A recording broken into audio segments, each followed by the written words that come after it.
Hey guys, what's going on? It's Vic here, back with another Madden 21 video. In today's episode, today will be, I believe, the 4th episode of Wheel of Franchise. Obviously inspired by MMG, of course. And our team is 2-0, and apparently Cowboys are number 1 in the league, and we are number 6 in the league from what I can see. And this team is overall doing pretty good. So we're going to have to get into some wheel spins here, but first we got to go through training and all that other stuff. But this is what the team looks like so far, in my opinion, it looks pretty good. I like having Devontae Freeman as my starting halfback instead of my other one. Everyone looks pretty good to me. There's the only major upgrade that's happened since this series has started was Lattimore having superstar development, but we can actually scout players now, and I'm not going to do downloaded rosters. I'm not going to do it realistic. I'm just going to let the computer do it. And apparently the number 1 player is Ian Carson, a QB out of Florida State, and he's a field general, but I don't want him, and I'm going to only scout players that I feel like I need, like a left tackle. I don't need a receiver. Right outside linebacker, sure. Free safety, left outside linebacker. Defensive back is a definite need, and we can't unlock this tight end completely. And I might even draft the tight end because I love running 3 tight end sets. They're just a lot easier to do and makes the game a lot better because they're just such big receivers basically that they'll just bully the defensive backs. If I can stop stuttering, I would have explained that better, but either way, we got a lot of good rookies here that we could potentially pick. But apart from that, let's get into some wheel spins. But before we get into any wheel spins, let's look at our opposing team, the Denver Broncos, who we are going to be playing today. And they have Michael Thomas as their top player. Teddy Bridgewater is their quarterback, but doesn't really seem like that affects much. But Mark Ingram is here, and Adrian Peterson is injured for their halfback position. And it seems like they're probably going to have to use a third string as well. Receivers Michael Thomas, Cooper Kupp, and James Washington. Ooh, and Andy Isabella. That's going to be a lot to handle. That is a very scary receiving core. Fastest person is Andy Isabella on their team, so we won't have to be worried about being burned over the top on a streak route. Maybe some slant routes. Yes, I'm taking shots at Michael Thomas. But Jack Doyle is their tight end. Left tackle is okay. Center, whatever. Zach Martin's... Mike McGlinchey is good too. Okay, so it seems like the right side of their offensive line is pretty good, and it seems like their D-line is all right. Linebacking core seems it doesn't seem great. Defensive back seems pretty good though. Free safety is great, and Kenny Vaccaro is all right. So defense isn't amazing, but offense is absolutely stacked. That would be a huge, huge problem today.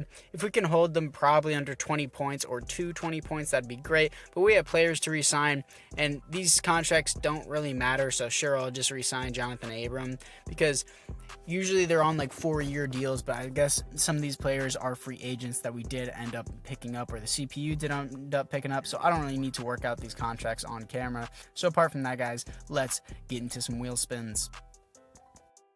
And for our first wheel spin, what are we going to get? We are going to get...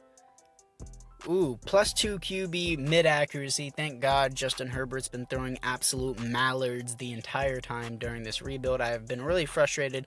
Maybe you guys haven't seen that on camera, but our second wheel spin is +1 running back spin move. Nothing amazing. Probably going to give it to Devontae Freeman, of course, because he's the starting halfback now. And for our third wheel spin, +2 defensive tackle block shed. Now, I got to show this on camera, but I got to tell you what, man. We've got a bunch of defensive tackle upgrades, especially in the last episode. So, Jeffrey Simmons Jr. is going to be quite the stacked player eventually. But Devontae Freeman, he only gets +1 spin move, and these aren't major upgrades. Just like I said in the last episode, we can't get major upgrades like the dev-ups that we gave to Lattimore and stuff like that. We can't get it every episode, because if we got it every episode, it would be way too overpowered. That's why there's these small things that slightly matter that maybe you could get, maybe you couldn't get, but the big ones are like speed and acceleration. If you get those are huge. But +2 QB mid accuracy is actually a very, very huge upgrade, especially for Justin Herbert, because he seems more of a scrambling QB in Madden. He's been throwing absolutely terrible passes, and it doesn't matter how low you throw down QB accuracy in gameplay sliders. QBs like that are like 60 overall throw absolute dimes, but I'll leave my QB accuracy just at the default, which is 50, and I'll just throw terrible passes even though I have a way higher overall. It just doesn't make any sense. But either way, this is what the team looks like, and we overall do look good. And our final upgrade is going to be with Jeffrey Simmons Jr. And Jeffrey Simmons Jr. will get the block shedding. I think last episode he got finesse and strength upgrades, so that's pretty good, as we are going to go all the way down here as he is going to get a block shedding up by 2, and he does get it up. And apart from that, this team looks overall pretty great, so I'm pretty excited for this matchup. So let's jump straight into this game against the 1-1 Denver Broncos. And here we are to spin the challenge wheel to see what our challenge will be for this episode, as it will be start a 4th string cute defensive back. Oh my god, we are going to get torched in coverage. So before I get yelled at before the game, I'm going to change Lattimore out and start our 4th string Ryan Smith, and never said anything about starting Lattimore at 2nd string defensive back, so I'm going to start him there, and I'm going to make sure Lattimore isn't in the slot just for you guys, and he is not in the slot, so we are pretty good. So apart from that, it is time to jump into the game. Now, the Broncos have the ball first, and he's going to throw it up deep, but Teddy B going for Michael Thomas. There is a flag on the play. That's pass interference, most likely on us, and it is, and they're going to be in the red zone. And now here they are right on the 1, and I get in there and I shut it down real quick, and I read that from the very start. Good job, my user skills, elite boys. And they're just going to take their field goal. By the way, in that last clip, my user skills aren't elite. It's a joke. Don't comment about it. And Justin Herbert, I'm going to roll out with Y stick, and we are going to hit Deontay Harris, and he's going to pick up a 1st down and much more. Justin Herbert with the 1st down. And Justin Herbert once again, as we are going to hit Darius Slayton on a quick slant in the 2nd quarter as well. And Justin Herbert with the tight end attack. Now, this is 4 verticals as I hit my 2nd string tight end, Thomas, right over the middle, and that's going to be a 1st down in the red zone. And I'm going to roll out here. Darren Waller looks open, and that's going to be a touchdown for your Tampa Bay Buccaneers. It's going to be 6-3 against the Denver Broncos at their territory, at their house, whatever you want to call it.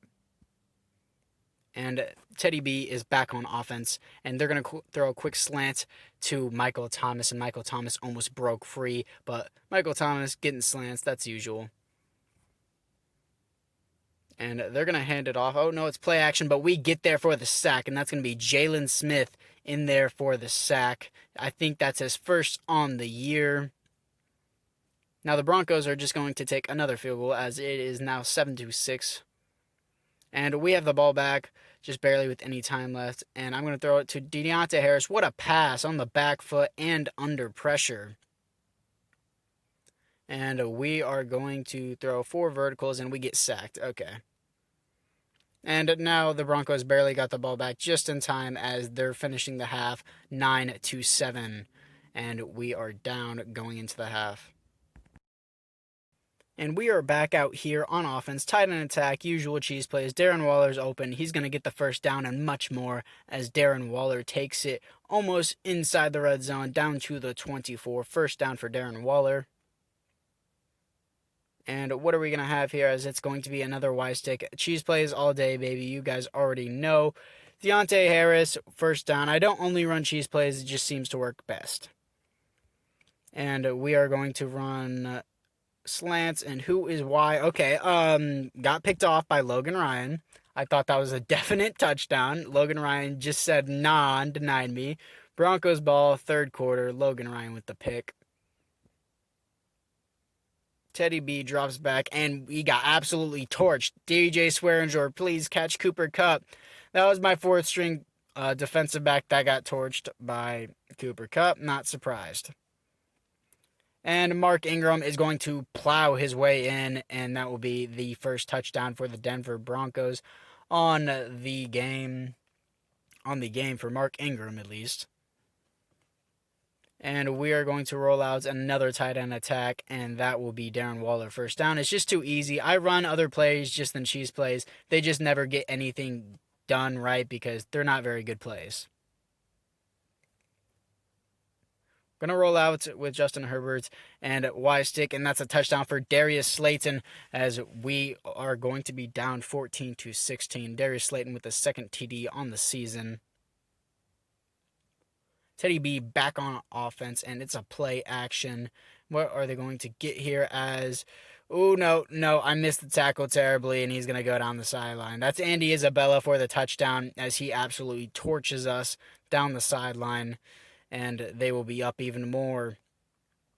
23-14, we have the ball. I'm going to see if I can run a Y stick, and I get sacked, never mind. Now, it's 4th and 16. I'm just going to have to heave it up. And I hopefully can catch that. No, it's picked off. That's going to be the game. 2 minutes left. I doubt we can do anything. I think we're going to receive our first loss here. And I'm just going to go straight rush because they're constantly running the ball and nobody's covering him. I should have at least put a defensive back on someone, but I guess I didn't do that. I thought the defense would auto flip. But either way, the game was already decided even before this play. But Cooper Kupp, second touchdown on the day. And we're just going to run this in for pride if we can. Devontae Freeman gets his first touchdown on the year as he plows in. And that will most likely be your ball game.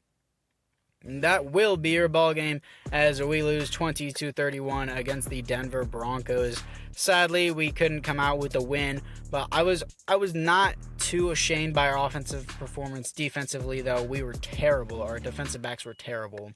But we did complete the challenge, so we do get one extra spin. We did complete the challenge of absolutely getting torched by Cooper Kupp, but +2 strong safety hit power is the wheel spin. Now, Jonathan Abram is going to be the one to get that wheel spin. Jonathan Abram, if he can progress far enough, I don't think I need to draft a strong safety. Hopefully he gets like a breakout challenge because I would really like to have a strong safety that has superstar development at least. If you get a linebacker or like a safety or anyone at least with like enforcer, that would be insane, especially a strong safety. That would be absolutely amazing. But his hit power does go up by 2 as he goes up to 90 hit power. Jonathan Abram looking like a real threat now. But apart from that, let's get into the loss wheel. This is the big L wheel, the loser wheel. Some things can be really bad or we could get a break. And I think we're going to get one here. -3 punter accuracy. Let's go. We got a break. Okay. So we did definitely get a break. There was things there like cut second string halfback, which isn't a big deal, but it overall is actually in the game whenever you start playing. There's like cut someone on the position wheel, and then I could cut maybe my starting quarterback. I could get a quarterback on the position wheel. You never know. It could be very terrible things on my wheel. But we're just going to get a break here with the punting accuracy. Still going to be a problem maybe in the future, but not the biggest problem. I'm still overall happy with our offensive performance. Defensively, we just got torched. It was absolutely terrible. And I can't trade for anyone unless I get a wheel spin, so keep that in mind, guys. But anyways, guys, we are here in week 4, here to play the 1-1-1 LA Chargers in our next game, but we are moved from 6th best team to the 10th best team as the Broncos are now the 9th best team. But apart from that, guys, I will see you guys all in the next one.